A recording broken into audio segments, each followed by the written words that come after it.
3:30 గంటల ప్రాంతంలో ఒక గుర్తు తెలియని దొంగ ఆగ్రా స్వీట్ హౌస్ ముందు ఉండే ఈ ఫాస్ట్ ఫుడ్ డబ్బా దగ్గరికి వచ్చి దొంగతనం చేసే క్రమంలో ఒక స్లైడ్ డోర్ని ఓపెన్ చేయడం జరిగింది. రిమైనింగ్ స్లైడ్ డోర్ని కూడా ఫోర్స్ఫుల్గా ఓపెన్ చేసే క్రమంలో ఆ డబ్బా పైన యాక్సిడెంటల్గా పైన పడిపోయింది. అది 3:30 గంటల ప్రాంతంలో జరగడం వల్ల ఆ టైంలో అతనికి ఎవరు సేవ్ చేసే సిచ్యువేషన్ లేకుండా ఉంది. మార్నింగ్ మనకి 6 o'clockకి ఇన్ఫర్మేషన్ వచ్చింది. చూసిన తర్వాత ఆ డబ్బాను కూడా మనం లిఫ్ట్ చేసి అప్పటికే ఆయన చనిపోయినాడు. హాస్పిటల్కి బాడీని షిఫ్ట్ చేయడం జరిగింది. తర్వాత 3 గంటల అది ఏదైతే ఉందో దానికి ఆపోజిట్లో ఉండే సీసీ కెమెరా ఫుటేజ్ చూస్తే దానికి క్లియర్గా మాకు ఆ విజువల్స్ అయితే ఉన్నాయి.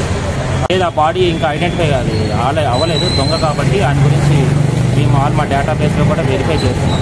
దీనిపైన కేసు కూడా రిజిస్టర్ చేయడం జరిగింది. సార్ దాని దొంగతనానికి వచ్చాడని కదా దాన్ని ఏదైతే ఉందో ఫాస్ట్ ఫుడ్ డబ్బా సైడ్స్ని ఒక సైడ్ అయితే ఓపెన్ చేయడం జరిగింది. రెండో సైడ్ ఓపెన్ చేసే క్రమంలో డబ్బా యాక్సిడెంటల్గా పైన పడడం వల్ల ఆయన యొక్క ఈ ఇన్సిడెంట్ జరిగింది. ఈరోజు 3:30 గంటల ప్రాంతంలో ఒక గుర్తు తెలియని ఒక దొంగ 3:30 గంటల ప్రాంతంలో ఒక గుర్తు తెలియని దొంగ ఆగ్రా స్వీట్ హౌస్ ముందు ఉండే ఈ ఫాస్ట్ ఫుడ్ డబ్బా దగ్గరికి వచ్చి దొంగతనం చేసే క్రమంలో ఒక స్లైడ్ డోర్ని ఓపెన్ చేయడం జరిగింది. రిమైనింగ్ స్లైడ్ డోర్ని కూడా ఫోర్స్ఫుల్గా ఓపెన్ చేసే క్రమంలో ఆ డబ్బా పైన యాక్సిడెంటల్గా పైన పడిపోయింది. అది 3:30 గంటల ప్రాంతంలో జరగడం వల్ల ఆ టైంలో అతనికి ఎవరు సేవ్ చేసే సిచ్యువేషన్ లేకుండా ఉంది. మార్నింగ్ మనకి 6 o'clockకి ఇన్ఫర్మేషన్ వచ్చింది. చూసిన తర్వాత ఆ డబ్బాను కూడా మనం లిఫ్ట్ చేసి అప్పటికే ఆయన చనిపోయినాడు. హాస్పిటల్కి బాడీని షిఫ్ట్ చేయడం జరిగింది.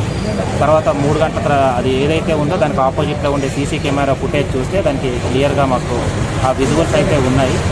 లేదు ఆ బాడీ ఇంకా ఐడెంటిఫై అవ్వలేదు దొంగ కాబట్టి ఆయన గురించి మేము మా డేటాబేస్లో కూడా వెరిఫై చేస్తున్నాం. దీనిపైన కేసు కూడా రిజిస్టర్ చేయడం జరిగింది. సార్ దాని దొంగతనానికి వచ్చాడని కదా దాన్ని ఏదైతే ఉందో ఫాస్ట్ ఫుడ్ డబ్బా సైడ్స్ని ఒక సైడ్ అయితే ఓపెన్ చేయడం జరిగింది. రెండో సైడ్ ఓపెన్ చేసే క్రమంలో డబ్బా యాక్సిడెంటల్గా పైన పడడం వల్ల ఆయన యొక్క ఈ ఇన్సిడెంట్ జరిగింది. ఈరోజు 3:30 గంటల ప్రాంతంలో ఒక గుర్తు తెలియని ఒక దొంగ 3:30 గంటల ప్రాంతంలో ఒక గుర్తు తెలియని దొంగ ఆగ్రా స్వీట్ హౌస్ ముందు ఉండే ఈ ఫాస్ట్ ఫుడ్ డబ్బా దగ్గరికి వచ్చి దొంగతనం చేసే క్రమంలో ఒక స్లైడ్ డోర్ని ఓపెన్ చేయడం జరిగింది.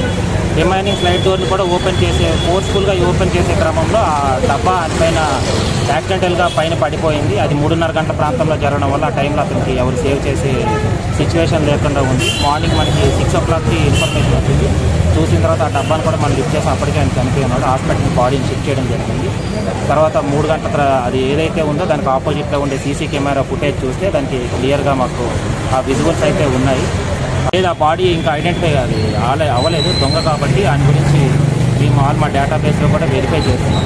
దీనిపైన కేసు కూడా రిజిస్టర్ చేయడం జరిగింది. సార్ దాని దొంగతనానికి వచ్చాడని కదా దాన్ని ఏదైతే ఉందో ఫాస్ట్ ఫుడ్ డబ్బా సైడ్స్ని ఒక సైడ్ అయితే ఓపెన్ చేయడం జరిగింది. రెండో సైడ్ ఓపెన్ చేసే క్రమంలో డబ్బా యాక్సిడెంటల్గా పైన పడడం వల్ల ఆయన యొక్క ఈ ఇన్సిడెంట్ జరిగింది.